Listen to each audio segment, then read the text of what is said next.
problem on their sloping block for the past 2 years.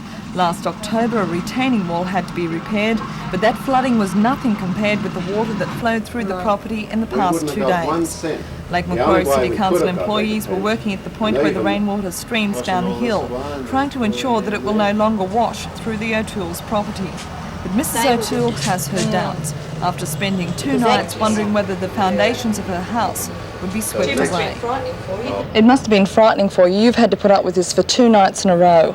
Yes, I was absolutely terrified. How much do you think the damage would be worth? Well, I think it will run into quite a few $1,000s. What do you think the solution to the problem would be? I don't know, but the council has definitely got to find one. They've had engineers out here time after time and nobody seems to have any idea of what to do. Are you fearful that your house might go next time? Yes, I definitely am. I'm even too frightened to go to sleep at night. Town Clerk John Rankin says the crews are working around the clock to ease the situation. He says the drainage system in Redhead is being overhauled as part of the council's 5-year capital works plan.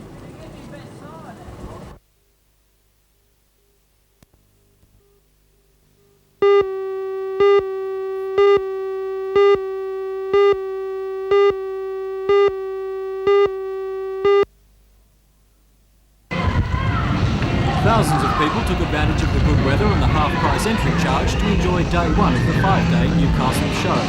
In the past, the Wednesday was a setting up day, but now that's changed and everything was in top gear today.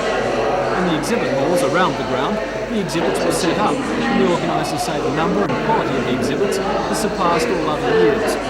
As well as arts and crafts, there are exhibitions of horticulture, cake decorating and doll making. Australian shows were traditionally put on to encourage producers to improve their product, and the organisers say this is still an important part of this show. As well as the producers, the show also features exhibits from industry. BHP is putting on an exhibit covering their operations, and once again the State Rail Authority has an impressive exhibit. In the ring itself, the show jumping began today and featured riders up to Olympic standard. On the livestock side, the horse and cattle judging begins in earnest tomorrow. Of course, the other side of the show that is more exciting to lots of youngsters is Sideshow Alley. It was a bit slow today for them, but they expect to make up for that over the next few days.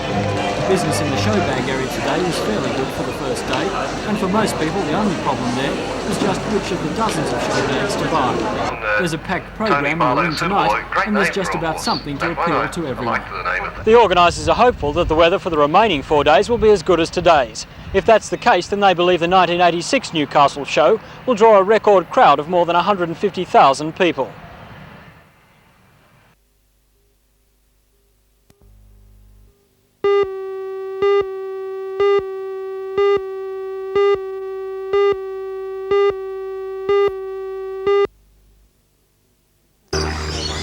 This magnificent red deer stag is as good as you'll find in Australia, and it takes pride of place at the Roosa Park Deer Stud at Lovedale near Cessnock. The stud has been operating for almost 20 years under the helm of Beresford Smith, who is regarded as an authority in the industry. Next Wednesday, Agriculture Minister Jack Hallam will officially open Roosa Park to the public, a development which Beresford sees as logical and valuable for the industry. The park shows deer farming as it is for the production of meat, velvet and breeding stock. 6 species of deer are on show. There's the red, favoured for meat and velvet production, and the Roosa, which is also a favourite for its venison and which Beresford says is probably the easiest to farm.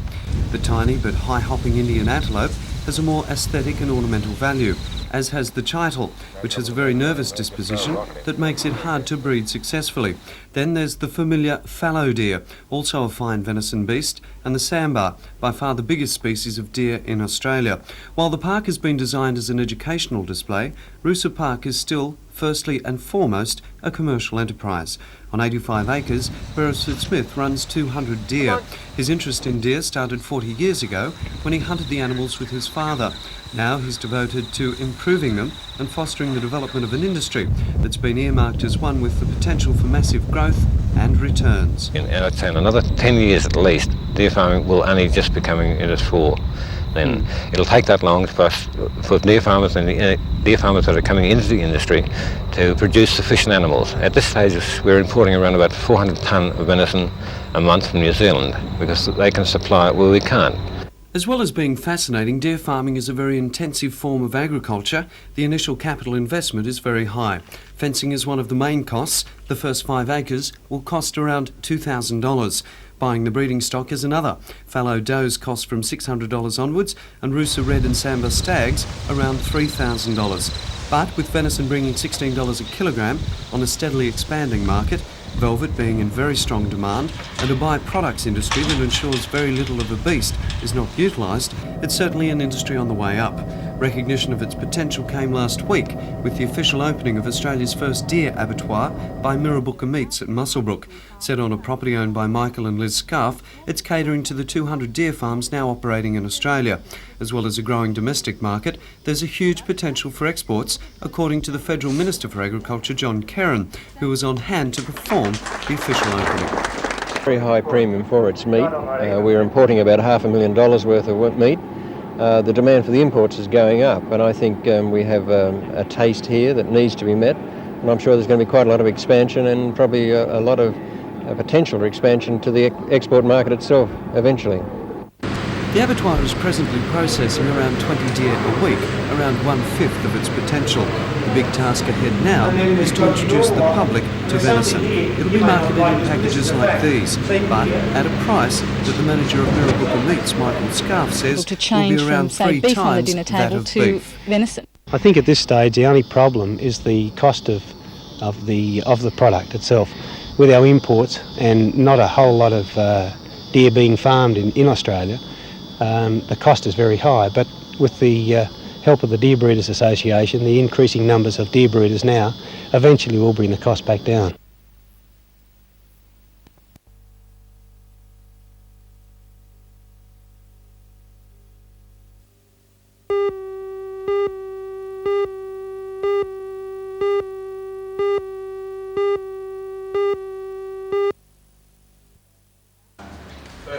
The announcement of the sponsorship and new direction for the concerto competition was made by Company Secretary of Howard Smith, Penton Sutcliffe. In previous years, competitors have been accompanied by a pianist. Now the Hunter Orchestra, conducted by Ulrich Bernstein, will take over that role. The sponsorship will allow a first prize of $2,000 to the winner, increasing the prestige of the event, which will be held in August. Administrator of Matara Johnny Allen believes that the sponsorship will help to highlight Newcastle's cultural assets on a national level. What it will mean to musicians, I think, is that it will put this competition really up on the top level of competitions in Australia, so that winning this competition, I think, will mean something not just locally but nationally. What are some of the future plans down the pipeline for the Hunter Orchestra and Matara? Right. Well, for the Hunter Orchestra, we're now investigating being able to offer the winner a reasonable concert tour.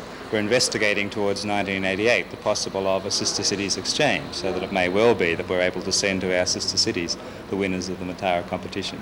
For Matara, we're now thinking on a 3-year plan towards the bicentennial and how we can develop all of our programs towards a very special output in 1988.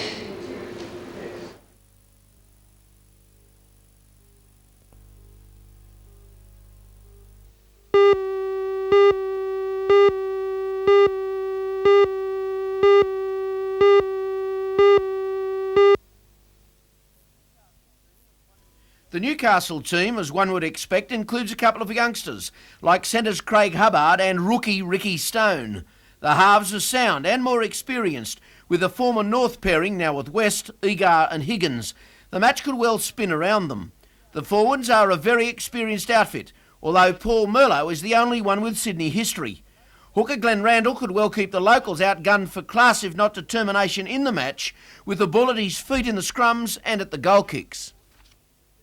One of the more interesting in the team is 19-year-old Rick Stone, seen here at training late today. As you can see, he's a well-built youngster. He's not yet played a grade game for his club Lakes United, but is a great skills player, with speed, toughness and positional sense. And it's my tip he will join Canterbury Club, or at least receive an offer, as did Matthew Callanan last year. Stone is a talented player, perhaps too talented for here these days. Sydney football is his mark. Let's hope he settles, as do the others on Sunday, and we see a repeat of what has cheered us since this great promotion began.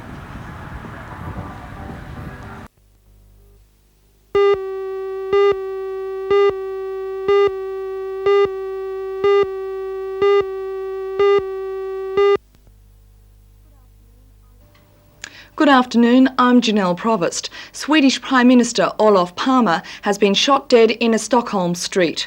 According to police, Palme was found shot shortly after midnight local time and was taken to hospital where he died. Police are treating the death of the long-time activist for peace and disarmament as assassination. The 59-year-old Swedish Prime Minister was shot close range with a handgun. Police at this stage have no motive for the murder. Filipino President Cory Aquino has started a witch hunt for former generals still loyal to Ferdinand Marcos to prevent them making a bid to regain power. Mrs. Aquino is bringing to reality a number of promises she made in her election campaign, including the release of political prisoners incarcerated by former President Marcos. President Aquino has also employed a stable of solicitors to work for the return of millions of dollars worth of assets that Marcos accumulated overseas during his reign, money that she says belongs to the Filipino people. Meanwhile, in Hawaii, a plane load of Ferdinand Marcos's personal effects, including weapons, millions of dollars worth of gold and cash, and deeds to property in the United States, has arrived on board an American cargo plane. American officials say that all contents of the aircraft will be scrutinised by US Customs. And now to the weather. A warm, humid to very warm day with sunny periods. Winds are from the northeast at 10 to 20 knots. Seas are slight to moderate on a low swell. Newcastle can expect a top temperature of 28 degrees. We'll have details on these and more stories tonight on NBN News at 6.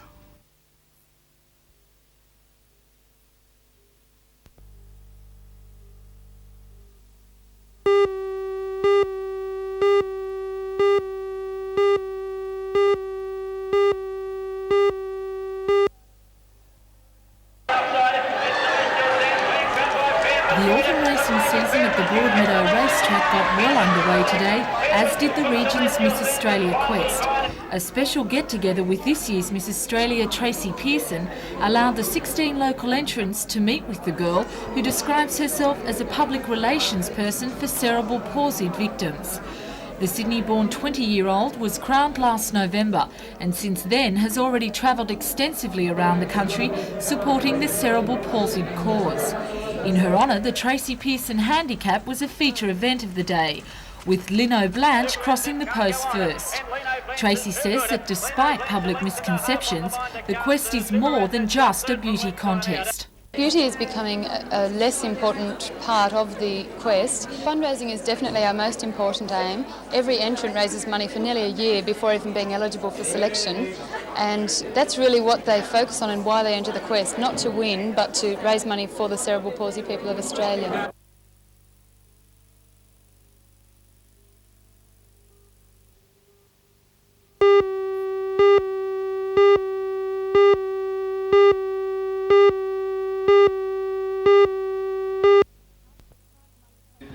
The Cup, with prize money totalling $10,000, attracted 86 bowlers in Saturday's qualifying round. That number was reduced to 16, and today they met in head-to-head match play.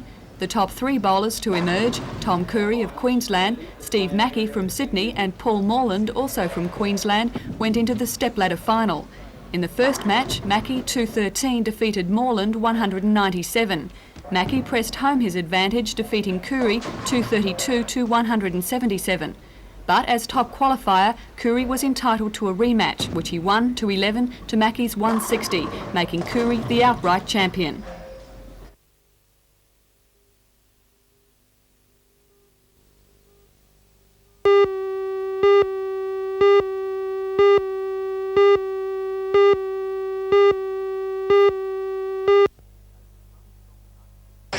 As the sun set on the 1986 Newcastle show for the last time, the crowds had thinned out noticeably.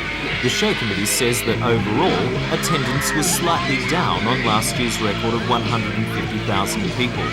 Gate takings on Friday, Saturday and Sunday were a little slower than last year, but Wednesday and Thursday saw much improved crowds.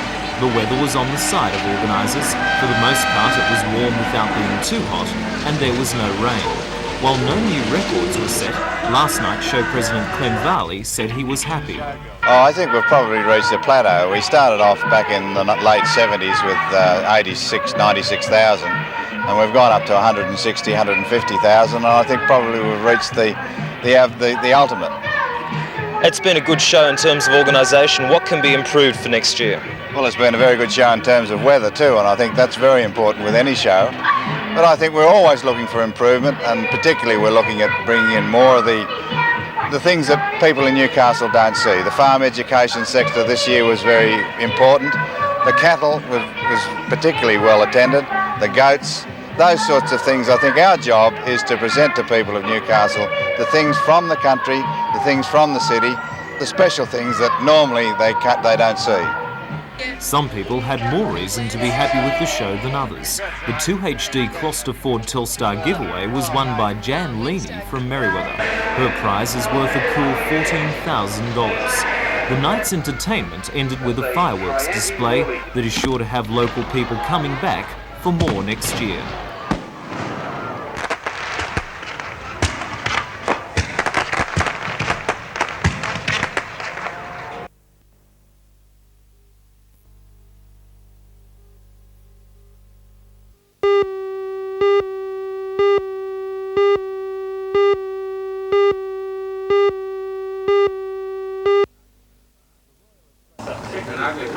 The Royal Australian Infantry Corps Museum at Singleton Army Base is said to house one of the best infantry collections in the world.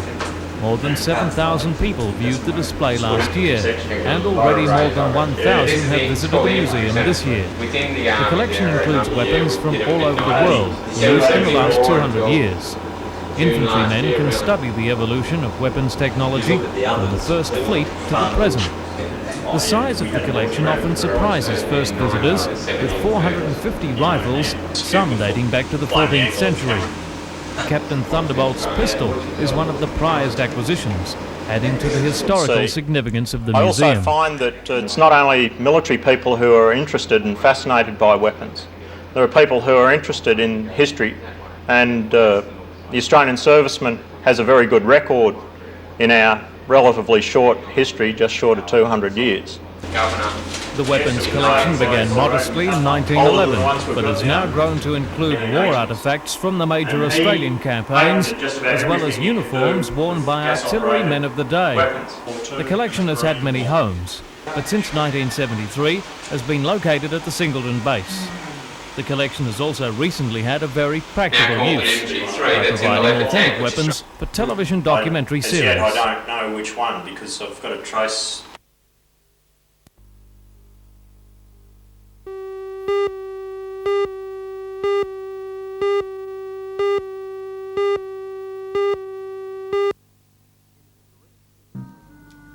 In its direct appeal to rank-and-file unionists, the Coal Association says further wage rises threaten the industry's viability, and that miners have already shared in productivity gains through increased bonus payments. The Coal Industry Tribunal is due to begin an inquiry next Tuesday into productivity, and proprietors are asking that the unions pursue their claims through that arbitration.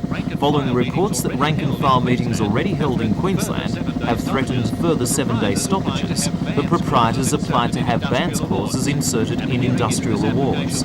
At a hearing into this application yesterday, the Coal Industry Tribunal said this proposed productivity inquiry, due to begin next week, must proceed untrammelled by industrial action or the threat of it. A spokesman for the union said later that the very application by proprietors had encouraged the likelihood of stoppages. The spokesman said the tribunal's decision to delay considering the bans clause application until at least next week had ensured that no prolonged strike will be held before then. This, however, has no effect on Thursday's stoppage in the north, which will go ahead as planned.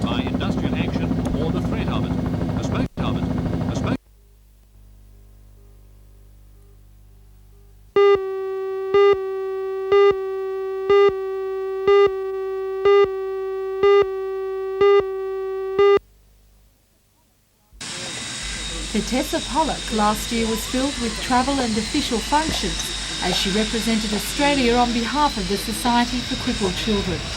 In Newcastle, the Association for Crippled Children is about to launch the Mrs New South Wales Award, and all proceeds will go to the Waroona Holiday Home Complex at Belmont. The $700,000 home is a recreational facility for disabled children in the region.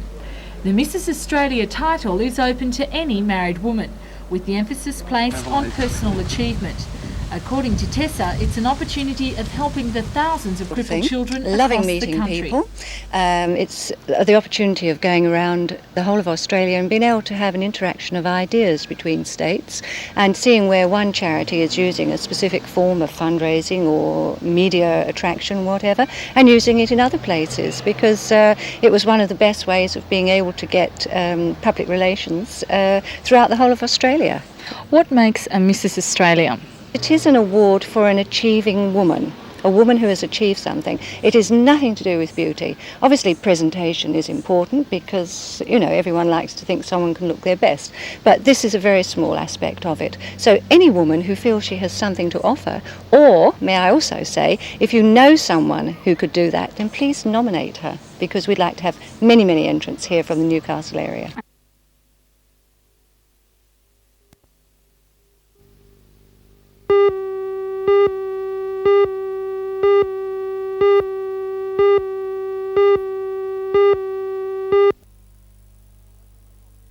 At the main office of Port Waratah Coal Services, the organisers of the contest voted the computer game a great success. The game was the idea of the Newcastle Coal Export Review Committee, which wanted a promotion that would show the complexity of our local coal industry.